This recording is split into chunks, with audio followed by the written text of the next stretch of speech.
Thanks, Ray.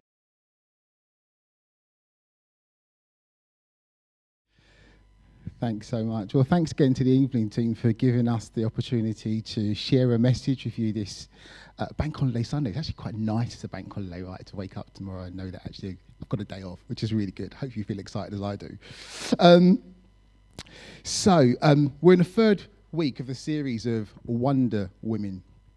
And Lorraine kicked it off looking at Ruth, and then Miracle last week shared us some insights into Esther, which was, again, really exciting as well. I'm always inspired by the fact that God's plan involves us. And for me, there's many things that make life exciting, but actually I think this makes life really exciting. The fact that actually that somehow that God's designed this world, that we become part of his agenda. And I think that gives us a reason to get excited about waking up tomorrow. Right, I really do, really do. And I think that throughout generations, we've seen how God has used men and women. And in this series, we're going to be looking at women in particularly, Wonder Women, to bring about his will, to bring about his purposes and his plans on the earth. And I guess we'll all have stories of women that inspires us. But I just wanted to name a few of the women that actually, when I read their stories, I find it really inspirational. I find Rosa Parks' story really inspirational.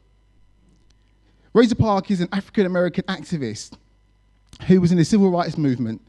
And in 1955, Parks rejects the bus driver's order for her to vacate her seat. And her one action changes stuff. And I find that really inspiration, that what she does there changes the policies and changes things. I find Mary's story really, really inspiring as well, actually. A young virgin would say yes to the calling of God in a culture where she's from. I just find her story really fascinating. And I look at some of these stories and I think to myself, would I ever have the courage to be able to do that? And I just find this young virgin saying yes to God, say, let your will be done. I just find that fascinating and so inspiring. I find Harriet Tubman's story really inspiring. She's an American abolitionist and a political activist. She was born in slavery. And she managed to escape. She managed to escape to Philadelphia, but only to return back to Maryland, to take some of her family and bring them back into the free land. And she did that with about 70 enslaved people, and I find her story really exciting and very inspirational as well. But I also know that it's often the people who make the headlines. It's often the Wonder Women that make the headlines. But I also know that there are women who faithfully serve, but maybe don't often make the headlines. To take, for example, Joanna and Susanna, who were part of the ministry of Jesus, and how they served and how they invested into the kingdom of God faithfully, quietly. They didn't quite make the headlines. They made a little bit of Luke's gospel.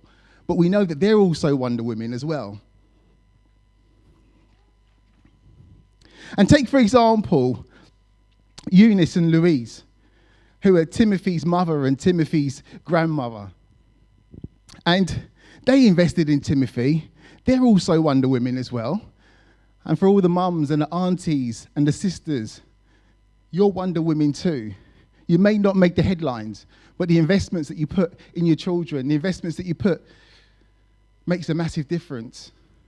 And I know the investment that my mother put into me in my walk of faith and the difference that that's made. And she's my Wonder Woman too, as I look at Wonder Women around. So some make the headlines and some don't quite make the headlines. But we're all Wonder Women in your own ways. And these are just some of the few examples of how God uses people to bring about his will, his purposes, his plans on the earth. And tonight we're going to turn our attention to Deborah and look at how God partnered with Deborah to bring about his plans and his purpose on the earth. You see, after the leadership of Moses and after the leadership of Joshua, leading the Israelites and accomplishing great things, the book of Judges brings us to the place of the post-Joshua era. It's a period before the monarchy starts. The book of Judges is largely a series of cycles where the Israelites worshipped other God. They find themselves being persecuted. They cry out to God, and he will respond out of his mercy and out of his love. And he would raise up a leader to rescue them from the hands of their enemies.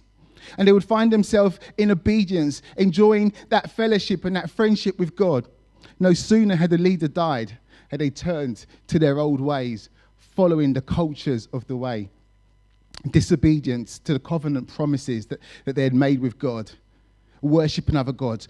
As it says, prostituting themselves to other gods. And the cycle goes on and on. And if you look at Judges, if you look at most of the book of Judges, it's that cycle of walking with God, with a good leader, to prostituting themselves to other gods, to crying out to God, and God hearing their cry. And I think God gets a really bad write-up in the Old Testament. I think if you look at some of the Old Testament, it feels like God gets a bad write-up. But if you look at the book of Judges, you actually see that it's the compassionate heart and the merciful heart of God. You see the gracious heart of God. You see a God that's full of love and compassion, and a God who is wanting to rescue his people. Like the song that we sang, a God whose love never fails, a God who never gives up on us. That's what we see when we read the book of Judges. The book of Judges names 12 leaders during this period, from Othniel through to Samson. We see how God uses men and women to rescue his people from persecution of the other nations. These leaders had strengths, but they also had weaknesses as well. And despite this, God was willing to partner with them to bring about his purposes on the earth. So you don't have to have it all together to be a Wonder Woman. You can have some flaws too, but God uses the lot to bring about his purposes and his will. Deborah is named one of the judges. She is the only female judge. The story of Deborah is found in Judges chapter 4 and Judges chapter 5.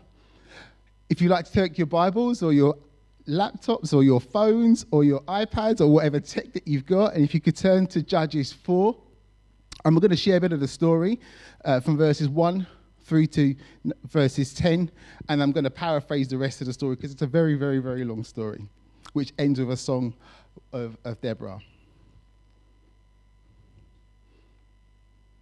So it says in Judges 4, it says, "Again, the Israelites did evil in the eyes of the Lord, now that Ehud was dead. So the Lord sold them into the hands of Jabin, the king of Canaan." I find that a little bit peculiar because my picture of God is not of God selling people to the hands of someone. So for me, the question I ask myself as I read this is, did they move or did God move? Question. Who reigned in Hazor?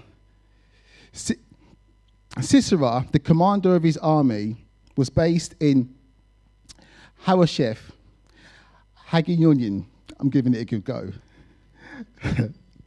Because he had 900 chariots fitted with iron and had cruelly oppressed the Israelites for 20 years.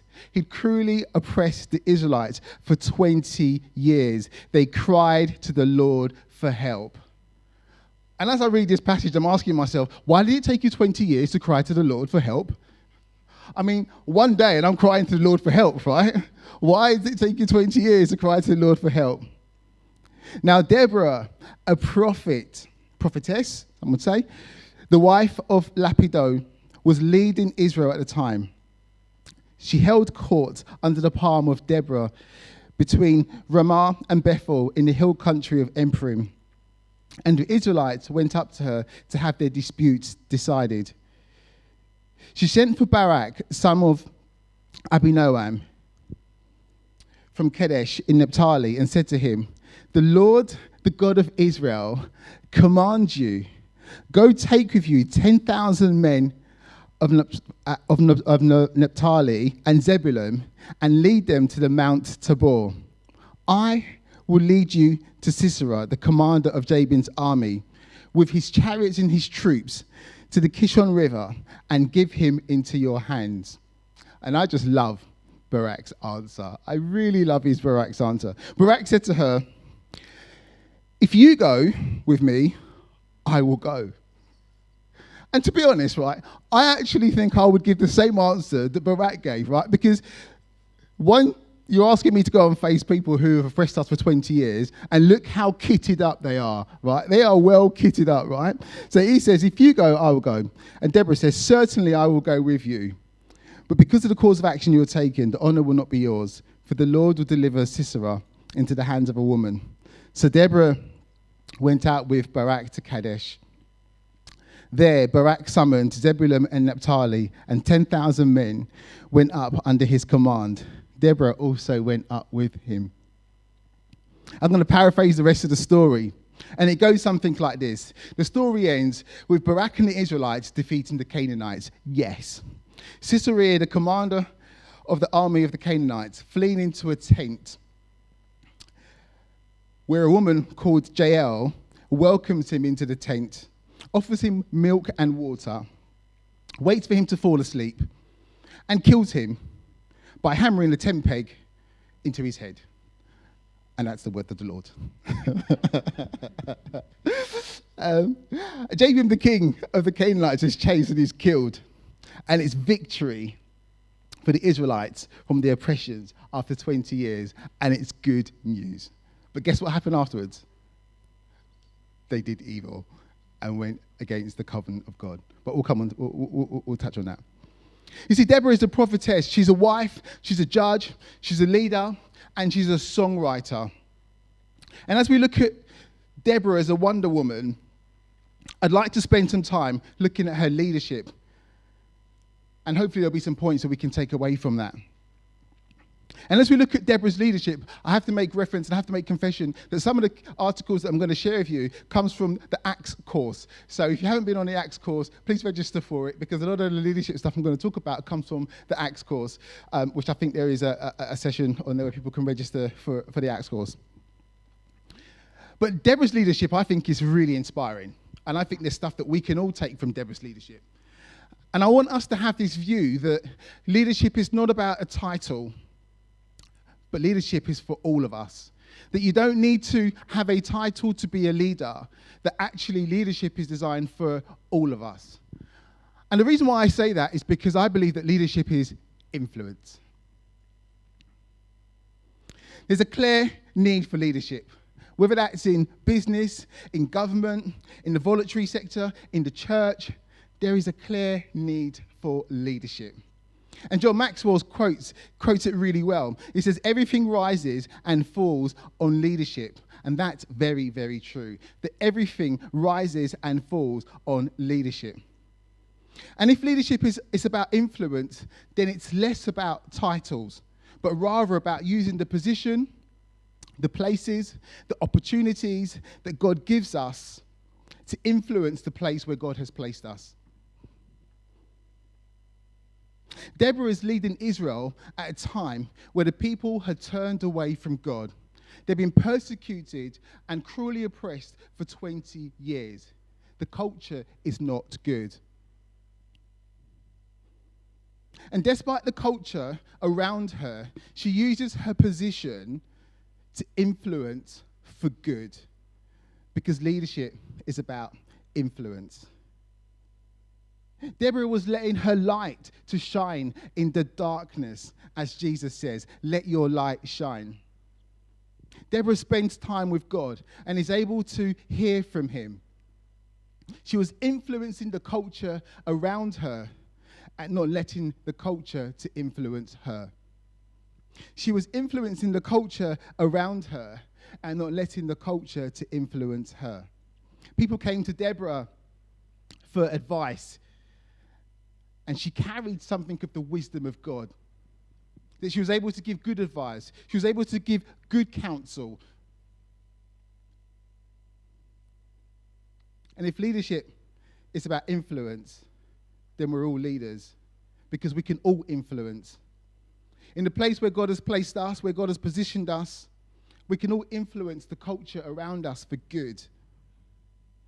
And somehow in our families that we can be the one that carries something of the wisdom of God that changes the culture in our families, that it looks something more like the kingdom of God. Timothy's mother and his grandmother invested in him. And you can see the produce that came off the back of Timothy. And we too can invest in our family. We too can invest in our children, in our nieces, in our nephews, and so on and so on. We can influence the culture in our workplaces, can't we? We can be a voice for change, for policies that enhance and make it a better place to work for our customers, for our colleagues, and for our communities. We can carry the Spirit of God and make a difference in our workplaces. We can make a difference in our communities, can't we? We can change the way things look in our communities. We can make an influence in our friendships. And we can make an influence in the church as we get involved, whether that's in the autumn groups that are going on, as we share our insights, as we get involved in the discipleship groups that we've heard about. And sometimes when you think about leadership being an influence, you do sometimes go through that journey of asking yourself, am I really making a difference? And sometimes you can really see the tangible difference that you are making. But keep on going and keep on pushing on, because leadership is about influence and it's not about titles. And we can all be leaders, and we all are leaders, and we all can make a difference as we carry the Spirit of God in the places where God places us, as we use the opportunities and the positions that God has placed us in, whether that's at national level, at local level, at work, in our homes, in our communities. We can make a difference. We can use that influence to make a difference. And that's what Deborah did. She made a difference in the place that she was placed in. Leadership is influence. The second thing about leadership is about helping others to do what they want to do, or perhaps sometimes the things they don't want to do. See, in verse 6 of this story, it says that she sent for Barak, son of Abinoam from Kadesh in Naphtali, and said to him, "The Lord, the God of Israel, commands you, go take with you 10,000 men of Naphtali and Zebulun and lead them up to Mount Tabor. I will lead Sisera, the commander of Jabin's army, with his chariots and his troops to Kishon River and give him into your hands." And Barak said to her, "If you go with me, I will go. But if you don't go, I won't go. Certainly, I will go with you." You see, leadership is about helping people to do things that they want to do, but sometimes helping them to do the things that they don't want to do. And I think Barak doesn't want to do this, by the way.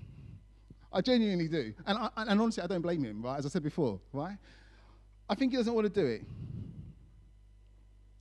But she's seen something as a leader, and she's designed and she positioned herself to help him to accomplish what she knows that he can achieve with God on his side.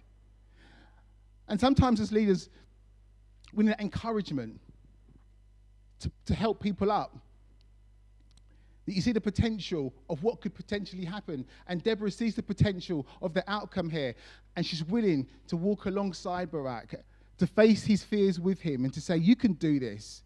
You can make this happen. Change can come about, Barak. I'm willing to step up and I'm willing to help you. I'm willing to come alongside you here, because leadership is about helping others to do the things that they want to do and sometimes the things they don't want to do.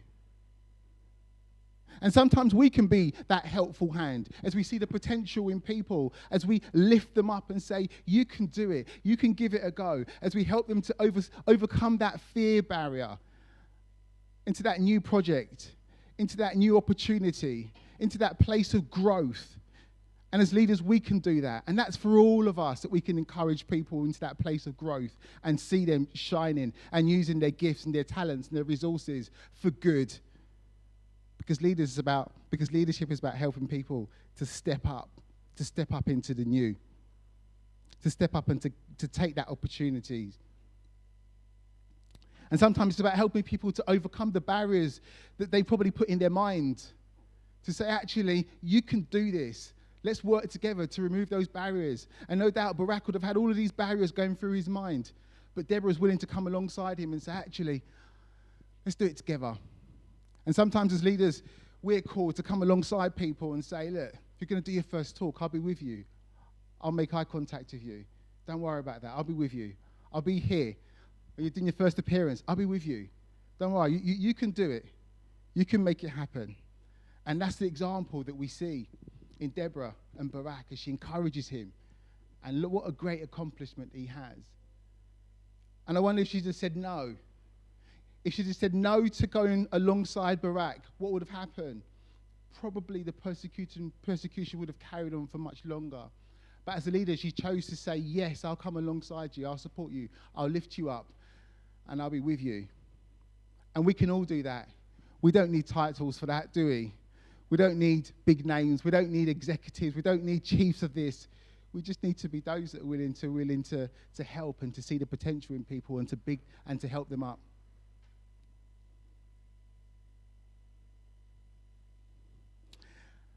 And the third thing about leadership, and there's loads we could talk about leadership, loads we could talk about it, but leadership is about character. Leadership is about character.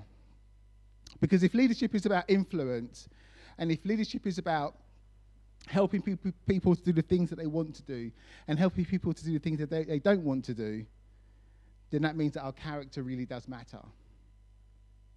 And I think we see godly character in Deborah. I think we see a Wonder Woman of integrity. Her state of her heart is right. Her honesty, her good principles. That's why people came to her to get good, honest advice. That's why people came to her for wisdom, because she was a Wonder Woman of integrity.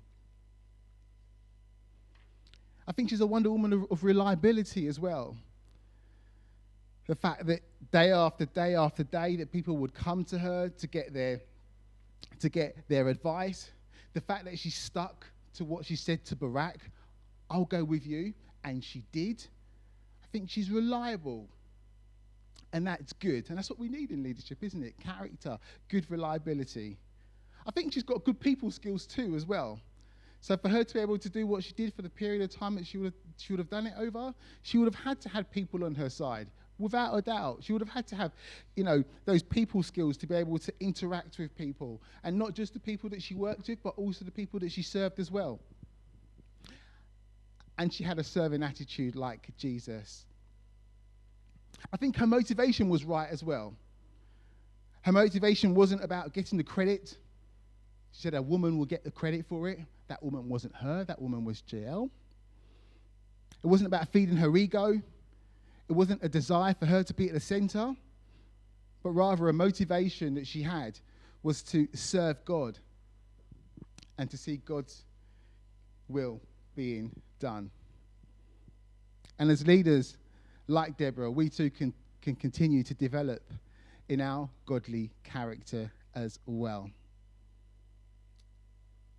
So as I welcome back the band, I'm just going to pray that those points that I've covered today, that leadership is influence, that leadership is helping others to do what they want to do, and sometimes the things they don't want to do, and leadership is character. I'm going to pray that somehow that we would see ourselves as Wonder Women and Wonder Men, that no matter where we sit in, that we would know the influence that we carry as we carry something of the Spirit of God in the places that God's placed us in the positions and the opportunities that God's given us. That we would know the influence that we're able to make as we carry the Spirit of Jesus with us. And I pray that as we go through this week, that we would find opportunities to help others to step up, that they would accomplish the things that God's placed them to do, that we would have a voice to encourage people, to remove the barriers that perhaps they've set in their own minds, and have that desire to have that character of leadership, as I've shared, a heart to serve, the people skills, and to continue to develop in that we too, like Deborah, like the women that I've spoken about, would make a difference on the earth for God's glory, to see his kingdom coming and his will being done on the earth as it is in heaven.